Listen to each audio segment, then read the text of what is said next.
నమస్కారం. ఎప్పుడైనా ఆలోచించారా?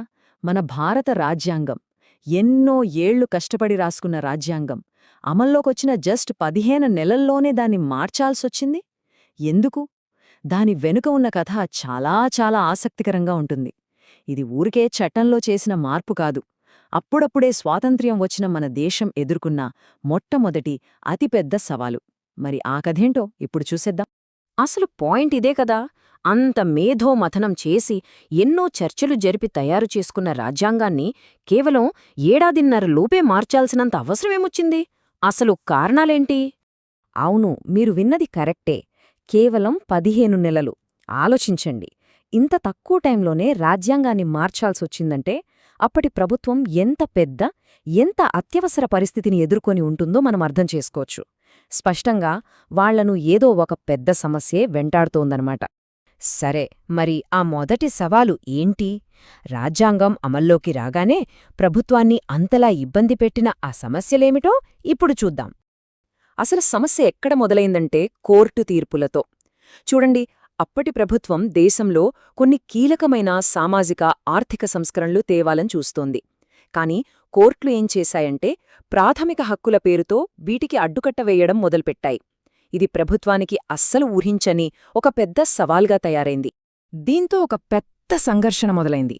ఒకవైపు ఏమో వ్యక్తిగత హక్కుల్ని కాపాడాలి, మరోవైపు ప్రభుత్వ సంస్కరణల లక్ష్యాలున్నాయి. అంటే సింపుల్గా చెప్పాలంటే ప్రజల హక్కులు ముఖ్యమా, దేశ ప్రగతి ముఖ్యమా?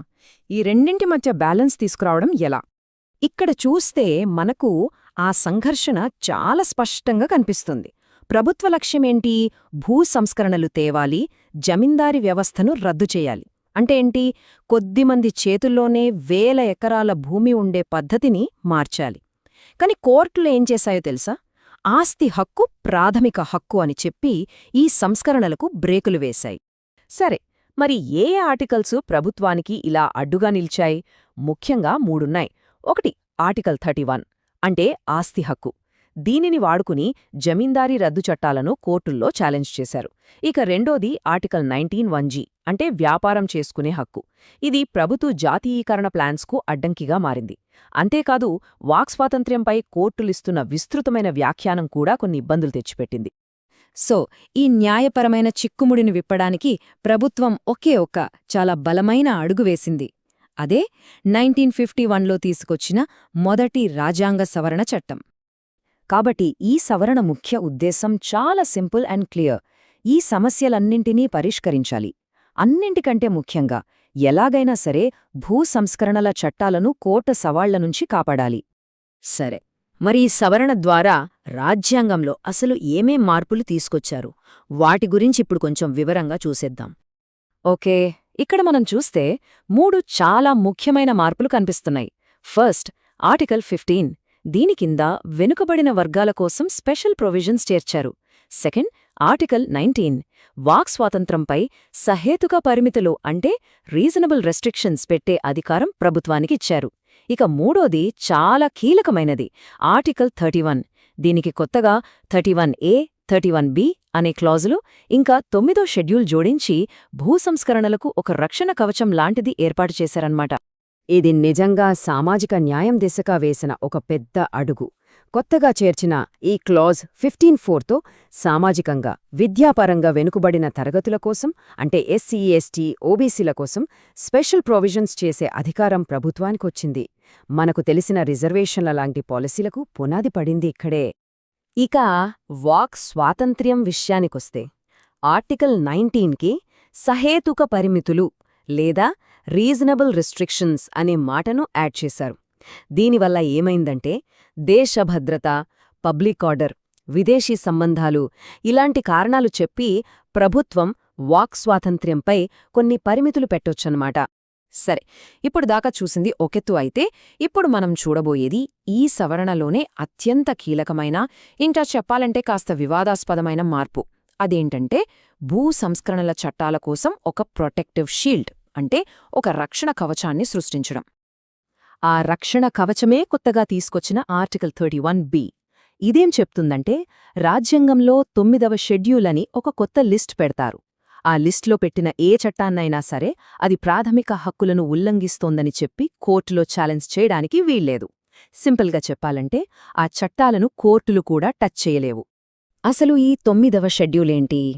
ఏం లేదు, ఇది రాజ్యాంగానికి యాడ్ చేసిన ఒక కొత్త లిస్ట్ అంతే.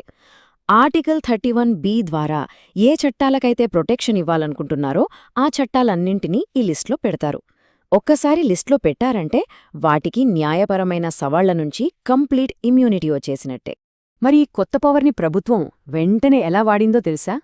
డిఫరెంట్ రాష్ట్రాలకి చెందిన 13 భూ సంస్కరణల చట్టాలను ఇమ్మీడియట్గా ఆ 9వ షెడ్యూల్లో పడేశారు. అంతే, ఆ చట్టాలకు కోర్టుల నుంచి టోటల్ ప్రొటెక్షన్ వచ్చేసింది. గోల్ ఒక్కటే, జమీందారీ రద్దును ఇక ఏమాత్రం ఆలస్యం చెయ్యకుండా కంప్లీట్ చెయ్యాలి. సరే, అంతా బానే ఉంది. మరి ఈ సవరణ మన దేశంపై లాంగ్ టర్మ్లో ఎలాంటి ప్రభావం చూపించింది? దీని లెగసీ ఏంటి? ఒక్కసారి చూద్దాం. ఒక్క మాటలో చెప్పాలంటే ఈ సవరణ ఒక బ్యాలెన్సింగ్ యాక్ట్ లాంటిది. దేని మధ్య బ్యాలెన్స్? ఒకవైపు ప్రాథమిక హక్కులు, మరోవైపు ప్రభుత్వ పాలసీలు. అంటే వ్యక్తి స్వేచ్ఛ, సమాజ సంక్షేమం, ఈ రెండింటి మధ్య ఒక వర్కింగ్ బ్యాలెన్స్ తీసుకురావాలని ప్రయత్నించింది. ఈ సవరణతో ఇమ్మీడియట్గా 2 పెద్ద రిజల్ట్స్ వచ్చాయి. ఒకటి, జమీందారీ రద్దుకున్న లీగల్ అడ్డంకులన్నీ క్లియర్ అయిపోయాయి.